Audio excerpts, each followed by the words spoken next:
नमस्कार दोस्तों, मेरा नाम है राजीव पांडे। स्वागत है आप सभी का एक और नए और फ्रेश कमाल की वीडियो में, जिसमें हम बात करेंगे अरविंद अकेला कल्लू की आने वाली एक फिल्म के बारे में। अरविंद अकेला कल्लू अपने चाहने वालों के लिए एक से बढ़कर एक धमाकेदार फिल्में लेकर आते रहते हैं और बहुत जल्दी अरविंद अकेला कल्लू की एक फिल्म आने वाली है। इस फिल्म की शूटिंग इन दिनों जोरों शोरों से बनारस में चल रही है।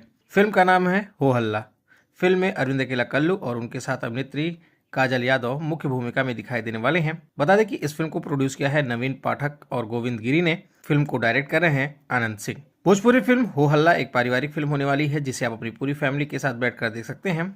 इस फिल्म में आप सभी को एक्शन, रोमांस, ड्रामा और कॉमेडी भरपूर देखने को मिलने वाला है। फिल्म की शूटिंग इन दिनों जोरों शोरों से चल रही है। बहुत जल्दी इस फिल्म का फर्स्ट लुक पोस्टर रिलीज किया जाएगा। बता दें कि डायरेक्टर आनंद सिंह के साथ अरविंद अकेला कल्लू की ये दूसरी फिल्म होने वाली है। इससे पहले अरविंद अकेला कल्लू डायरेक्टर आनंद सिंह के साथ शादी मुबारक जैसी सुपरहिट फिल्में देख चुके हैं। आप सभी अरविंद अकेला कल्लू की आने वाली अपकमिंग फिल्म के बारे में क्या कहना चाहेंगे? कमेंट बॉक्स खुला है, वहां प्लीज लिखकर जरूर बताइएगा।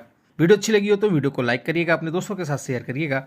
बाकी भोजपुरी जगत से जुड़ी ऐसी और भी तमाम खबरें देखने और सुनने के लिए चैनल को सब्सक्राइब करके बेल नोटिफिकेशन जरूर ऑन कर लीजिएगा। शुक्रिया।